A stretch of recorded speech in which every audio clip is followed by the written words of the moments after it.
Afternoon, friends. Ash here, WAT News, with some election updates and news updates. It's December the 9th, 2020.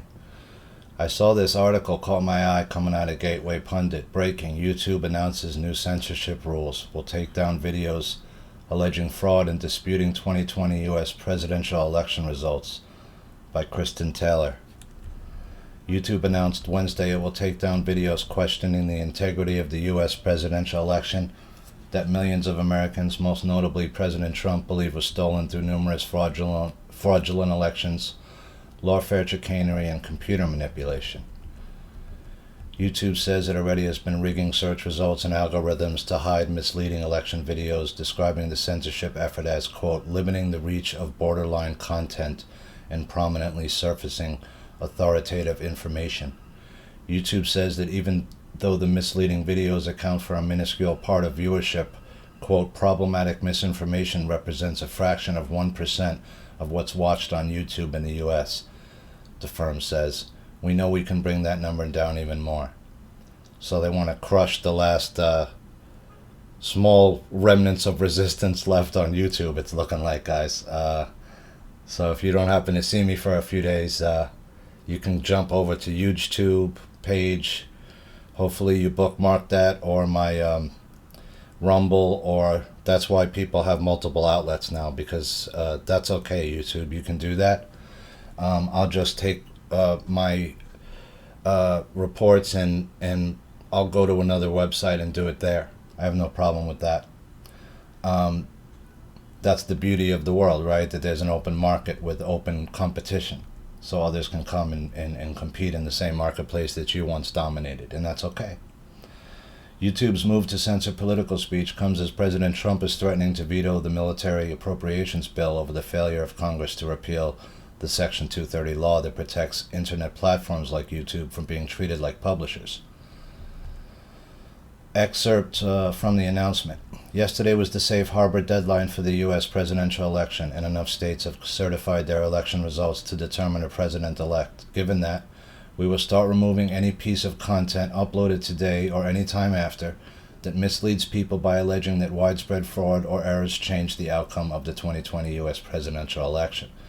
In line with our approach towards historical U.S. presidential elections, for example, we will remove videos claiming that a presidential candidate won the election due to widespread software glitches or counting errors. We will begin enforcing this policy today and will ramp up in the weeks to come. As always, news coverage and commentary on these issues can remain on our site if there's sufficient education, documentary, scientific, or artistic context. Complete announcement. So, I'm not going to read their announcement because it's just a propaganda. You can read it. I'll include it in the links. They've changed their guidelines many times, YouTube, and so has Facebook, and they do it to suit their needs, right? There should be some kind of a rule that you can't keep changing your rules every time to help one political party or another, or certain groups, right? So that's that. I don't know if some of my videos will be taken down. It's okay. Many others have been already, and this is nothing new. And if I go down, do what I did. Fill the line and fill the gap. That's all I was doing. I'm just trying to share information. I'm just one guy, right? We can all start to do the same thing and defeat the machine, and that's kind of how you do it. Once the mainstream news has been outed as propagandistic and lying to us, then we become the news ourselves, and we work together to find the truth. And that's what we're doing now. And that can't be defeated. So YouTube can start to censor certain people, and that's okay. But the problem they have is that they're just one side of many. And there's other sites now that have a different moral code, that have decided to allow people's free speech and not to censor it as much as certain sites have. So, with that, I just wanted to report on that. I think it's a major deal. And I also wanted to cover this Gina Shakespeare video, which is entitled 22 explosive election fraud allegations revealed. So let's check this out, guys, because I like Gina Shakespeare. She's awesome. Welcome to Declassified. I'm Gina Shakespeare. This came out 3 days ago. Across the country, right now, we are seeing credible allegations of voter fraud. It has come to light since the fallout of the November 3rd election. We are seeing sworn affidavits and other key evidence, plus a broad range of allegations that cannot be ignored. I've put the link to the extensive infographic that the Epoch Times has designed in the description box below. While you are there, make sure you hit subscribe, like, and also share this content. It's important to understand 7 key elements before we deep dive into the major issues surrounding ballots and electronic voting software. I will start with the Chinese Communist Party. It's clear that the communist regime has a lot to gain from a Biden presidency. Over the years, party leader Xi Jinping has cultivated a close relationship with the Biden family. Furthermore, the Biden family has stood to gain from business deals in China, including those with CCP members. The regime, through its state-run media, has made it abundantly clear its support is behind Biden. Another big issue that the American people are dealing with is the media and big tech. The big players like Twitter and Facebook have been very quick to call Joe Biden president-elect. That's despite ongoing legal challenges across the country and pending recounts. They've also labelled anything to the contrary as false or misleading information, including tweets by President Donald Trump himself.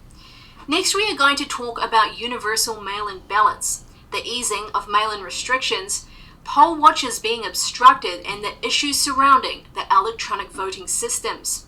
This year, universal mail-in ballots were widely adopted for use, and that was in response to the CCP virus. Previously, a voter would have to request an absentee ballot. Then, on top of that, they'd have to get a witness to verify their identity to be able to vote by mail. This year, we saw 9 states and the District of Columbia mail out ballots to everyone on their voter rolls, while others suspended the witness requirement. Another thing we saw was an easing of mail-in ballot restrictions. In fact, progressive groups in many states sued to ease security features for mail-in ballots, such as signature and witness requirements, and in some cases to allow ballots to arrive after the election. Also, poll watchers were obstructed in states such as Pennsylvania and Michigan. Some said they were not allowed to properly observe the ballot counting. In some instances, they were told to stand so far back that they required binoculars to observe what ballot counters were doing. Some poll watchers were even forced to stand outside. The electronic voting systems have also been an issue across the country. Voting machines, which rely on outdated technology, were vulnerable to hacking. 2 of the main companies that produce voting machines in the United States, Dominion and Election Systems and Software LLC, rely on Chinese parts that makes these machines especially vulnerable. Also, Smartmatic has questionable foreign ties, including to Venezuela. Now we are going to focus on the issues surrounding ballots. In a sworn affidavit filed in Georgia, a poll watcher with 20 years experience says she was surprised to find batches of pristine ballots during the state's recount and noted that the markings for the candidates on these ballots were unusually uniform. The poll watcher estimated that of those ballots, approximately 98% constituted votes for Joseph Biden.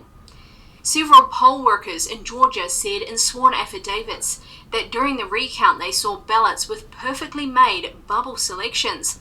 One observer said they all had a perfect black bubble and were all Biden select.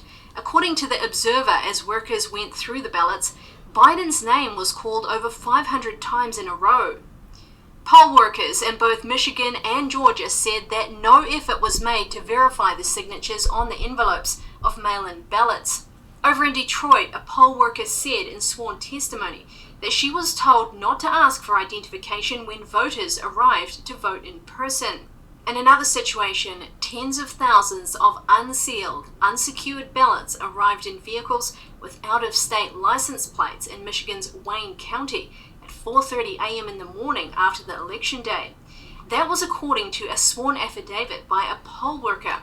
The poll worker said, "I specifically noticed that every ballot I observed was cast for Joe Biden."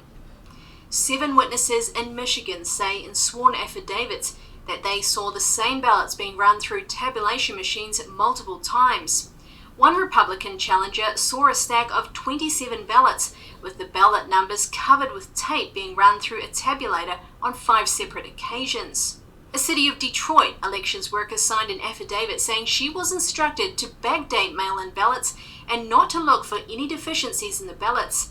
In Pennsylvania, an analysis of the voter database shows that more than 51,000 ballots were marked as returned just a day after they were sent out, an extraordinary feat given the US Postal Service delivery times, while nearly 35,000 were returned on the same day they were mailed out. Another more than 23,000 had a return date that was earlier than the sent date. The Pennsylvania Supreme Court ruled on September 17th that election officials could accept all mail-in ballots, including absentee ballots, up to 3 days after the November 3rd election. However, on November 6th, US Supreme Court Justice Samuel Alito ordered Pennsylvania election officials to segregate ballots that arrived after Election Day. Republican poll watchers in Philadelphia, Detroit, and other major cities say they were obstructed from properly observing the handling and counting of ballots. Poll watchers say that they were told to stand back so far that they couldn't see what was happening, or in some cases, ballots were handled in rooms in which they had no access. Other poll watchers said they were denied access despite having proper credentials. According to Rudy Giuliani, lawyer to Trump, in Pennsylvania alone, there were more than 682,000 mail-in ballots that were entered that were not observed by any single Republican. One Philadelphia poll worker said the vast majority of mail-in ballots were processed 15 to 200 plus feet from us. The poll worker said it was impossible for any observer to see what the workers were doing, and the observers were not able to challenge any decision or determination being made on the processing of these mail-in ballots. A lawsuit filed in Georgia on November 30th states that decreased signature verification arose because counties did not screen mismatched and absent signatures and ballots unsigned without the oath as required by the election code. Similar accusations of a lack of signature verification requirements have been made in states across the country. In Arizona, a judge ruled on November 30th that the state's Republican Party could inspect a sampling of mail-in ballot envelopes. Similar requests in Georgia have so far been rejected. By comparing data to the National Change of Address database, an analyst, Matt Brainerd, and his team identified hundreds of thousands of people in 6 contested states, including Pennsylvania, Georgia, Michigan, Wisconsin, Arizona, and Nevada, who had moved out of state yet still had a vote cast in their name in the state. Georgia, for example, had 138,222 such people. Brainerd's team identified, based on voter registration data, voters who registered using a post office box but attempted to disguise the box number as an apartment or suite number. Just in Georgia, his team found 1,000 such people. An affidavit by Benjamin Overholt, an expert in applied statistics and research methods at the University of Northern Colorado, notes that there was a 0.15% rejection rate in the 2020 general election compared to a 0.28% rejection rate in the 2016 general election, 0.20% in the 2018 general, and 0.28% in the 2020 primary. Next, let's look at the numerous issues surrounding the electronic voting systems, which have made numerous headlines in recent weeks. Alex Haldeman, a professor of computer science at the University of Michigan, testified before the Senate Intelligence Committee in June 2017 about how easy it can be to manipulate computerized voting machines. Haldeman said that during his research, he and his team found they could reprogram the machine to invisibly cause any candidate to win. According to the Wall Street Journal, one of the voting machine vendors used in the United States, Smartmatic, was, as of 2005, owned by Venezuelan investors. According to the New York Times in 2006, the company was linked to the leftist Venezuelan government of President Hugo Chavez. It is unclear who owns Smartmatic at the moment. The company itself is mysterious about its ownership, other than stating it is privately owned. Voting machines produced by Dominion have built-in settings that allow for manual alterations. Options include giving different weights to votes belonging to different candidates. The system also allows for ballots to be scanned multiple times and for vote results to be removed. These functions make the system vulnerable to manipulation. In looking at these systems, we identified almost a dozen ways that you can inject or interdict to manipulate votes. That's according to cybersecurity expert Colonel Phil Waldron, who testified before Arizona lawmakers on November 30th. According to a sworn affidavit by a cybersecurity expert in Georgia, Dominion personnel were the only ones with knowledge of and access to the Dominion server. The expert said this was highly unusual in his experience and of grave concern from a security and conflict of interest perspective. He also said it was apparent Dominion employees have complete access to the computer system. Dell computers running the Dominion server appeared not to have been hardened. That's the process of securing a system by reducing its surface of vulnerability. That's according to a cybersecurity expert who observed votes during the Georgia primaries. The expert said he found it unacceptable for an EMS server not to have been hardened prior to installation. A cybersecurity expert in Georgia said he observed that computers used to process votes in Georgia during the primaries appeared to have home and small business companion software packages installed on them. One of the first procedures of hardening is removal of all unwanted software and removal of those game icons and the associated games, the expert said. A cyber expert who observed the Georgia primary said the Windows system of the main computer in the rack connected to the Dominion voting system had not been updated for 4 years and carries a wide range of well-known and publicly disclosed vulnerabilities. The expert noted the server appeared to be an ad hoc operation with no formalized process. The Federal Election Assistance Commission, EAC, is responsible for the certification of all voting machines used in the US. The agency, however, is so small that in 2017, senators sent a letter to the EAC raising concerns about the fact that the agency employs only one full-time staff member dedicated to overseeing the certification process. The agency relies on only 2 small companies to conduct actual testing. A poll observer from Pennsylvania's Delaware County, Greg Stenstrom, said he personally observed USB cards being uploaded to voting machines by the voting machine supervisor on multiple occasions. Stenstrom told Pennsylvania lawmakers during a hearing on November 25th that this person was not being observed and was not part of the process from what he could see. According to Stenstrom, the supervisor was walking in with baggies and he observed him plugging the cards into the machine at least 24 times. An information technology contractor for Dominion voting systems who worked at the TCF Center in Michigan and a former state senator who was a poll challenger both said in sworn affidavits that the voting machines used in the November 3rd election were connected to the internet. However, Dominion has denied its machines are connected. It's clear our nation is moving into uncharted territory as multiple legal challenges have been filed in response to the 2020 elections, with more challenges expected to come. Both candidates have claimed victory in certain states, but it appears increasingly likely that this election will be resolved in the courts. For that reason, the Epoch Times will not declare a winner of the 2020 presidential election until all legal challenges are resolved. We encourage you to watch and read our ongoing coverage as our reporters cover all developments over the next weeks and months. Please take the time to hit like, subscribe, and share this content on social media. Okay, so there's Gina Shakespeare. That's a real reporter to me. You know, that's someone that's really doing the job. They're giving you statistics, they're giving you figures, they're going through all the information. To me, that's how a real journalist should act and report. And I think she's one of the best out there right now.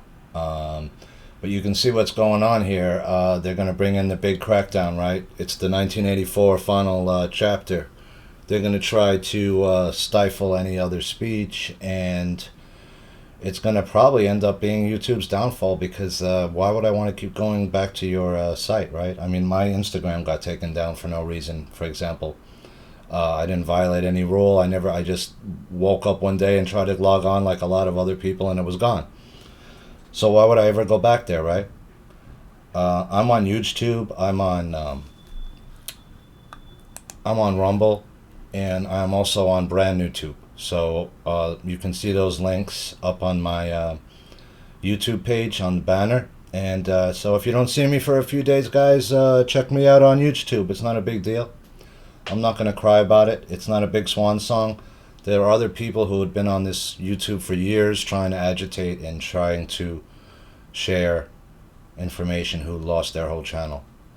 And it took them years to build that up and years to do all those videos, you know. And all those people are the ones that should be restored. All those people are the ones that should have all their videos restored, and they should do that soon, hopefully, because you can't take someone's individual work away from them like that. And I know a lot of those people had backed up their stuff and mirrored it and stuff like that, but the point, it's a bigger point here, and the point is that you have a right to free speech. You have a right to express your opinion, and you shouldn't be censored because your opinion goes against somebody's opinion who owns a particular website, right? Or if a website should not be like Twitter, and these people should not be the arbiters of truth, the arbiters of all information. That's not their job. Their job is just to be a platform for it. You don't get to choose what information I see. I get to choose that. So with that, guys, let's see. I'm gonna post this, and we'll see if it gets taken down. I'm gonna give it like a title like that: 22 allegations, just like Gina Shakespeare said. And I'd rather watch Gina Shakespeare all day than Wolf Blitzer anyway. So with that, guys, I'm gonna start. Also, I was gonna do another part of this dig, but it's gonna get too long. I'm gonna do a dig about how TV affects your brain chemistry for the worst. And I'm also going to get into mind control stuff that goes through the television with the flicker effect.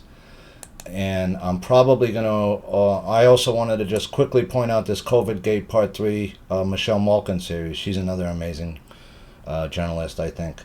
And, you know, so check that out. I'll put it in the links. And, you know, we're right at the edge of this thing, right? When the big information's about to come out, it's usually when the big boys start censoring, right?